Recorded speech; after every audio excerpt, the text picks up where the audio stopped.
Hi, everybody. Hope you're doing well. So, I am Dr. Chikoo, and today I have somebody very special with me.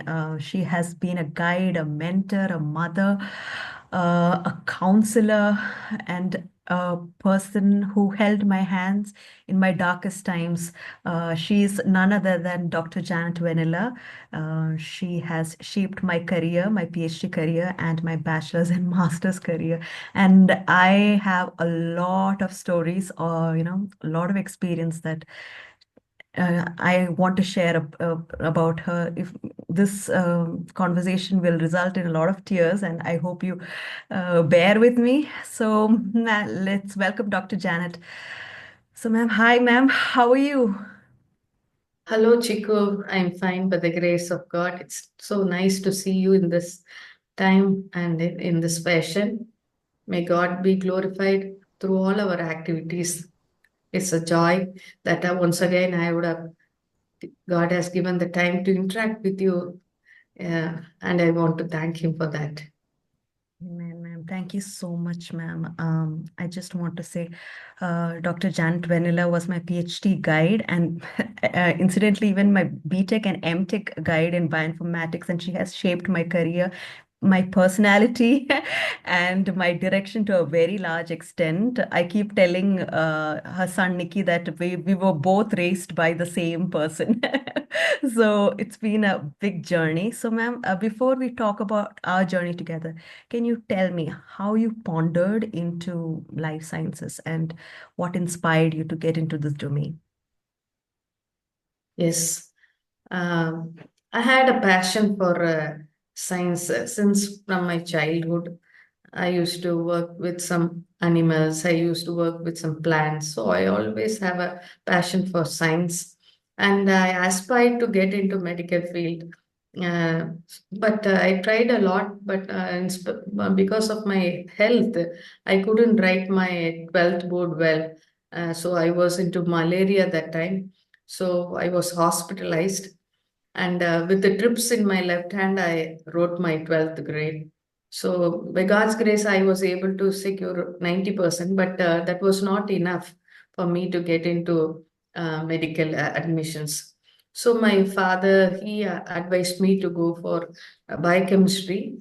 So, I completed my undergraduate and postgraduate studies in biochemistry in Avinash Lingam College for Women in Coimbatore. So later, I really developed an interest in studying biochemistry. I used to study all the equations, and I also like to look into the uh, calculations, innovations. So that really motivated me. So that's where I went into biochemistry. And I also had an instinct for computer science. That's why there was a blend between biochemistry and computer science, bioinformatics. That's where I landed upon. Wonderful, ma'am. That was such an inspiring story. And I can say that you are literally inspirational because even with drips in your hand, you wrote your exam, and that is so touching and so motivating for many people who are having weaknesses in their life. So let's go on a little more lighter note. Ma'am, I just want to ask you one thing. 2010 is, I think, when I was in my fourth year and we had our first meeting. Do you remember how our mentorship, how you mentored, and how the journey was next 14 years? Yes, I want to say something back in my mind. When I was in college, Avinash Lingam College, undergraduation, I told you I was a really a sick person. Right from my childhood, I was sick, and my parents took care of me. And by the time I was in college, I was put up in a hostel. There, I came across one teacher, just like you mentioned. Her name was Dr. Saroja, and she was a born again Christian from a Hindu background, and she literally looked into my condition and she prayed along with me in tears. So that really shook my heart, and I told if someone could pray with me with tears, asking God to heal me from my sicknesses. I used to suffer from stomach pains that time, so she was to pray with great burden. She used to pray. So she was my literally a role model. Not only a role model, she was a excellent teacher. Even now she's alive. I'm in touch with her. She's in Coimbatore. I think she should be in 90 plus. But so the words she prayed and she comfort she gave me, and she was a very strict teacher also. She will never give up when I was lazy or something else. So she was very strict at the same time, so caring. And she used to encourage me with God's verse, and she used to help me in studying. So this really, I mean, motivated me that if someone is there to care for me, in spite of my weaknesses and in spite of my all things, she was there to support me. Later, so this was deep inside my heart throughout my journey. If a teacher could do something that could change a life, I also had a same instinct in my life that I should be also like a teacher like her. And my journey started in 1995 when I entered into a teaching profession. Right from that, I think now it is almost close to 30 years. Um, I always associate myself with my students. So I go to the extent that I really love them a lot and take care of them. So there is a quote which says, "Student don't care how much you know, but they wanted to know how much you care." A student don't care how much you know, but they wanted to know how much you care. So the care only speaks a lot rather than the knowledge you have or extraordinary skills you have. So more you care, really you touch the students' hearts. So almost 30 years, I'm still in touch with my first batch of students and so on.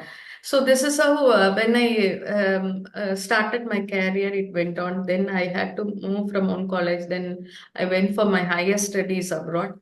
Then after around 15 years of my service and my research career, I returned back to Karunya as a associate professor in Karunya. That's when 2005 I started my journey in Karunya, and that's why we I came across many students, and one among them was Chikoo. Chikoo, still remember she was brought by her parents, both her mummy and daddy, and I could see there was a lot of anxiety in her father's face, uh, because I think she is one of the pampered child, and the mother was also there. And there was anxiety. I don't know what was the anxiety, but still, the father was worrying whether she could cope up or something else. So he said one words, "I leave my child and into your care. She's your child, and you need to take care." So that really touched my heart. I understand the burden of the parents.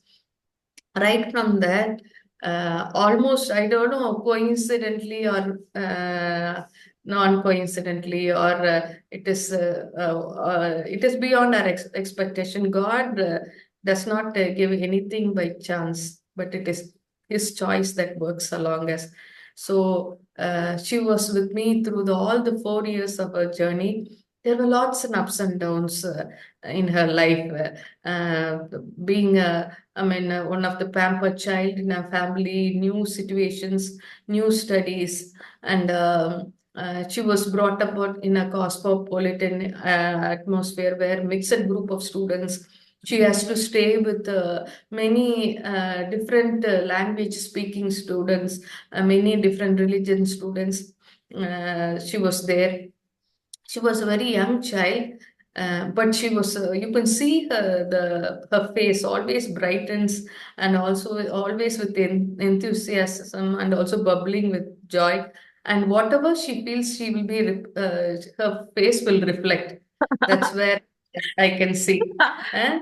And I don't say she's a very hard working, but you can trust anything that has been given to her. She'll be very open. She won't hide anything else, whether it is a positive note or negative note, whether people will say something or not, whether people will really value her or not, but she'll be very open in saying the things what she has in mind. So this is how her journey started. And when she was in the third year, I didn't have much acquaintance with her because I also was also into administration and many work. But later I noticed she had some health issues. So once I saw her, she was very pale, and she was not feeling okay. That time I asked her how she's doing. She simply nodded her head and she walked away. Then towards the end of the fourth year only, I came to know that she had some skin problems, but I was not able to do much with that. But I was assigned as a project guide for her. So that's where we started.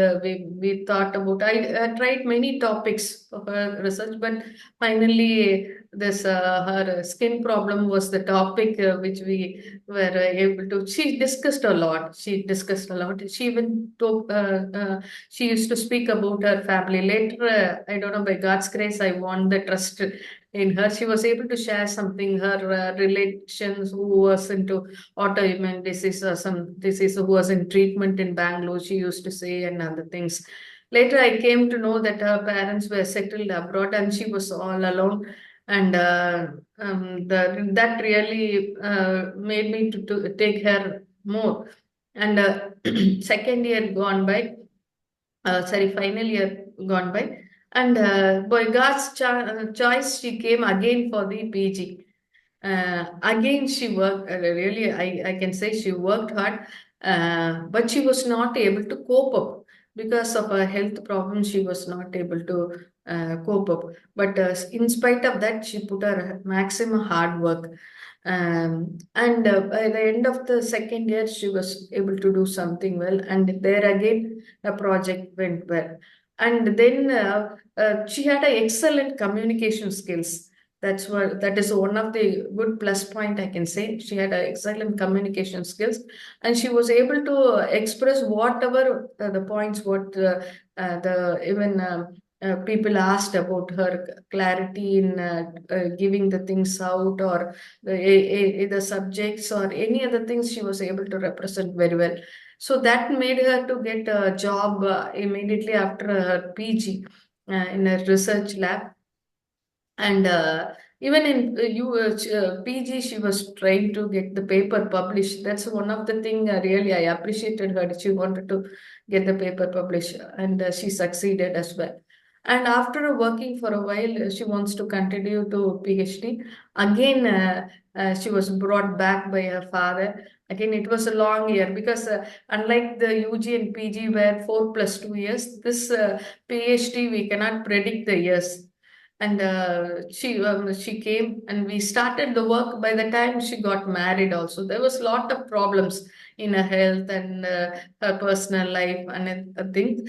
And I also struggle a lot with her because she had some behavioral problems also. But that didn't affect me having loving her more and more, because she's a God's chosen child. I believe she's very special. So somewhere or else, I took extra care for her. And sometimes I used to scold her with full authority and full care. I used to scold her. And the other time, I used to visit her in the hostel, how she's doing and other things.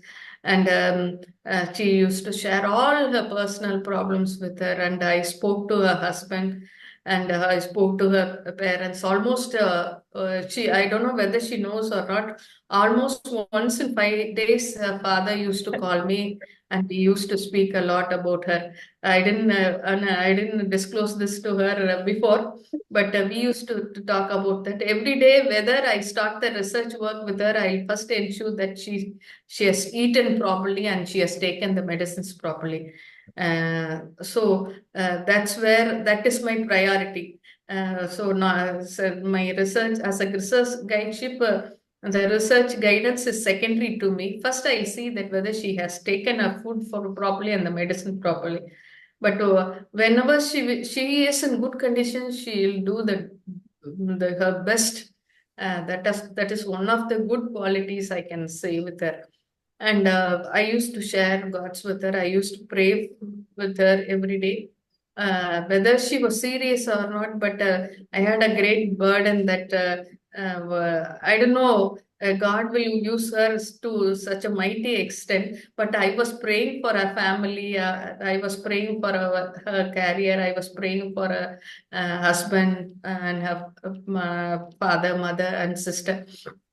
But God had a different plan. God had chosen her even before she was formed in her mother's womb, that she should be a blessing for many. And it's really marvelous in our eyes how God has taken her to a greatest height. And I'm so proud. I'm so proud to be a mother to her. That is the thing I can say. I'm a second mother to her. Her mother isn't was abroad. I was a second mother to her, and I thank God for this opportunity, because unless God gives us this opportunity, nothing happens as a chance. So I can say she is a one in a million. She is God's choice. I'm so happy that God has brought her in my life. I am also blessed her through her. That's the real fact I can say. I praise God for that. Thank you, Chico. Thank you, ma'am, so much for those kind words. How this is live and I'm crying like an idiot. But I just want to say one thing, ma'am. I thank you for all the patience you had and how you took all my ups and downs and comforted me like a mother, more than a mother, like a mentor. And I was, I was like a spoilt brat when you first saw me, but now I am a scientist. It's one of the major people who influenced is definitely you, ma'am. I am deeply indebted to you, and I hope you touch many, many, many people like this. So I'm like really touched, ma'am. So I just want to ask another question, ma'am. Many students are lost in their life. Many children are going behind the world, thinking that the world will love them. But what do you have to say to them that, to be secure and to be calm and be patient? How do you want to encourage them, ma'am? Yes, may I relate this with one instant? There was I think he was a senior to Chiku, one boy. He was most notorious in his class, not even notorious in class, notorious in the entire batch. Uh, but he was I noticed him. He was a good boy, but it is very difficult to control him. And later, I think in the final year, by the time they were asked to sit for the placement, he got around 59%, I think so, 59%. But that time, Infosys insisted that only 60% can join for the placement interview. But he was denied sitting for the placement interview. And then he was really broken. That time, he was broken. Then I called him and some of his batch members. Then I comforted him that God has a better plan for you. You just sit in God's presence, wait for His presence. That's what I comforted him. And by the time the day of the interview came, surprisingly, by God's grace, the Infosys relaxed the eligibility from 60 to 58%. So he was able to sit for the Infosys interview, and he got through. And still he worked in Infosys for many long years. Now on deputation he is in Singapore now. And this is one of the career, I can say. This career alone is not enough for us. Uh, in this world, there are many things, especially by the time Chiku graduated, it is almost 10 years. Now the situation is very alarming.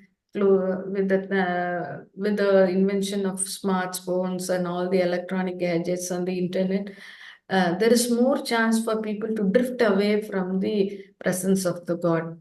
Many things are there, many temptations. Peer pressure is huge, huge. So, especially youth are facing a lot and lots of problems, relationship problems, financial problems, peer pressures, addictions, pornographies, and finance, many things, broken families, and so on. So this makes them to drift away from the presence of the God. Although they are in church, they are not with God. That is the reason they go to church because of the pressure and the society. They go to the church, but they are not with God. Here again, I wanted to. So they say they are very much involved in socialization. They say they have so many followers, so many friends in the Facebook, Instagram, and so on, but they are very lonely. Real fact is they are very, very lonely. These people don't trust anybody else.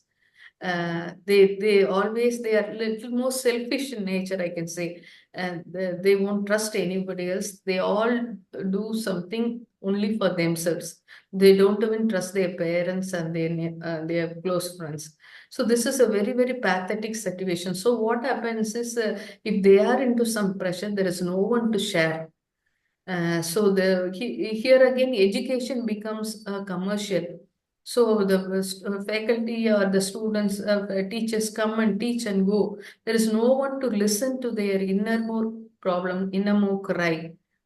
So this is the real fact in many students, NC kids, they are crying inside, but they are laughing outside. So this is the real situations. Unless and until you speak to them, you spend time to them, not as a piece of advice. You try to travel along with them for some time. Then you get to know about the real situation where they are going. There, so that is one thing I'm much more burdened, because these people, since they believe there is no one to take care of them.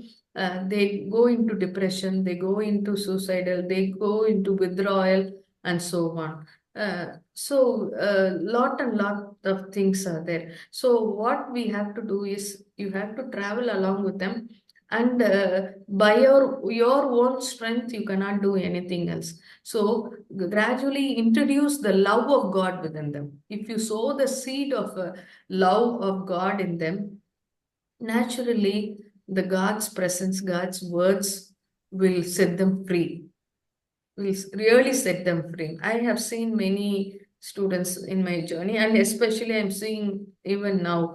There was a one student. I was extremely busy that time. There was one student waiting to get my signature to go home. I was busy that time. I came after a long meeting, and she was waiting for me.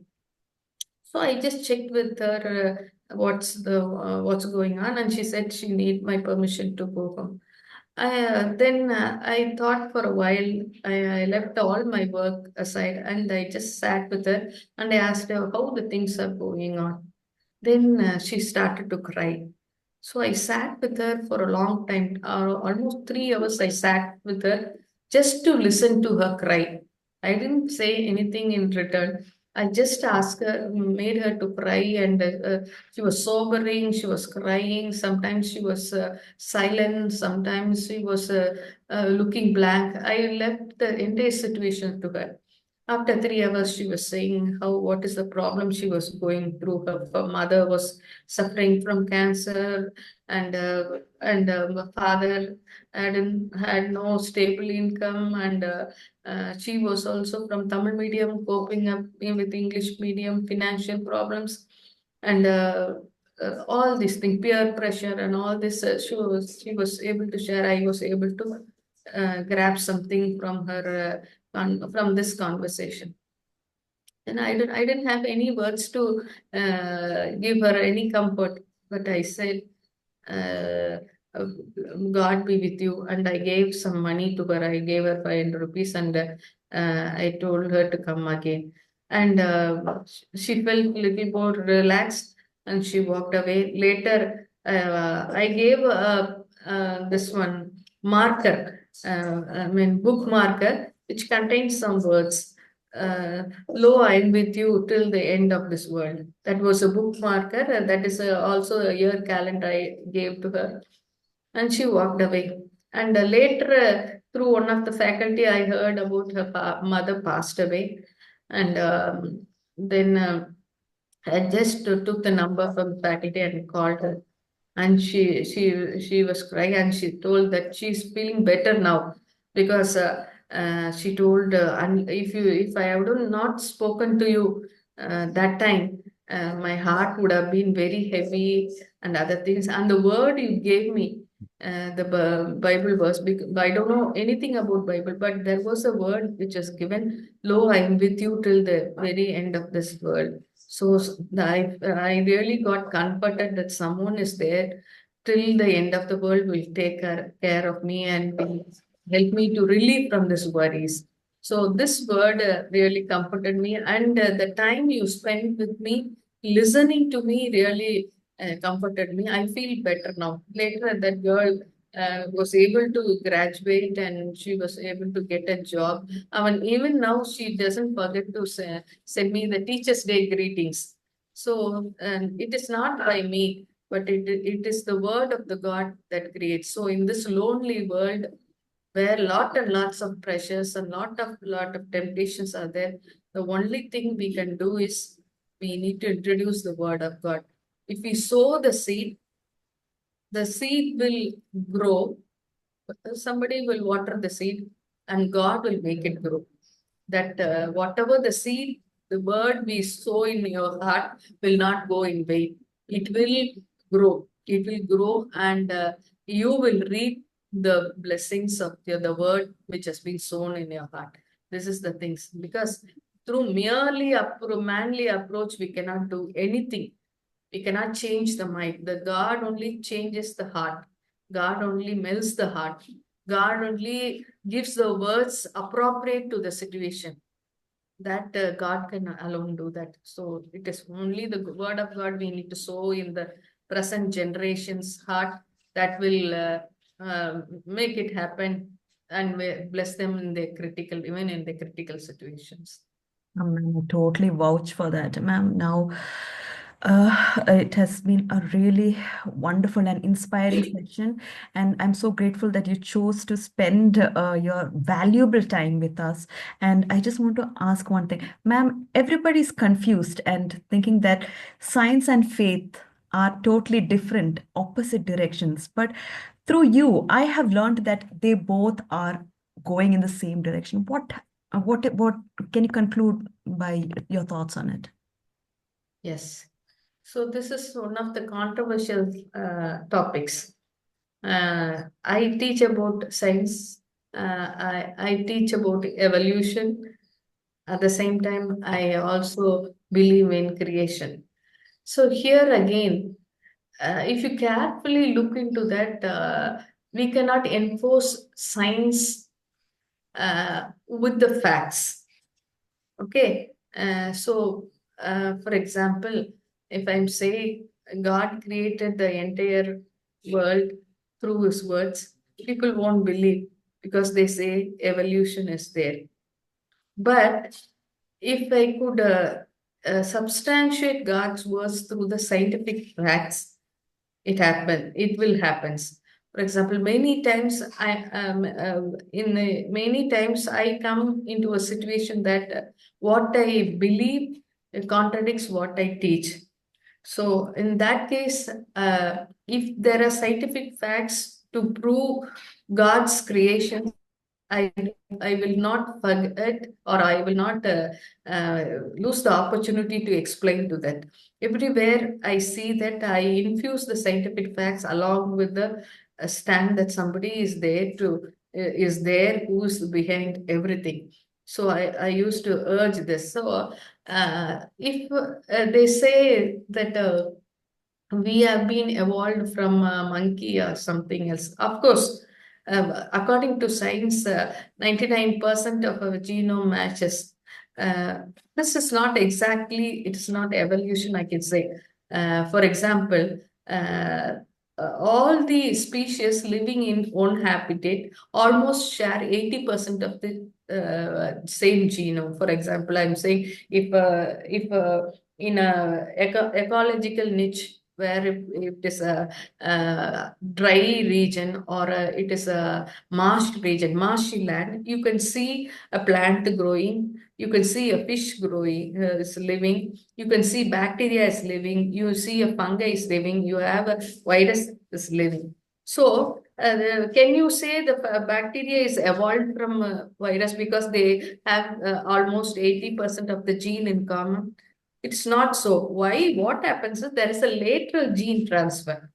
So, in order to live in that ecological niche, there is a lateral gene transfer between the species from bacteria to fungi, or fungi to virus, or virus to fish, or from the fish to the plant, and so there is a lateral gene transfer. This does not really means that this species is evolved from the one species what you have mentioned there. So here again, I will emphasize then until there is a creation, if there is no evolution here. So like that, I used to infuse the God's creation aspects into the scientific facts, so that's why the things going on. At any point of time, I will not compromise on God's belief and God's creation with the evolution, what they say. So I teach evolutionary concepts, but I always try to infuse God's creations and God's marvelous words into that. So the people are not confused about that. They see there's somebody else is far behind, and that who is behind all these creations. That's where I believe. So science and faith is a controversial subject unless you give a substantial evidence that God exists to prove all these things, people won't believe. So there is always just like our Ravi Zagaria who used to explain everything. That should be some people, apological people need to explain to the people who says they have a more scientific temper. We need convincing arguments. That's what I think. Absolutely, ma'am. I hope this has been a very wonderful session, and I just want to say thank you for coming on this show. And I hope your words, just like how it has touched me for more than a decade, I hope with this many people get touched. So, wishing you all the best. Thank you, ma'am. Until then. Thank you, Chikoo. All the best, and may God continue to bless you and continue to use us as a vessel for blessings of many. And God has amazing plan for you. Keep going with your good words. God bless you. Thank you.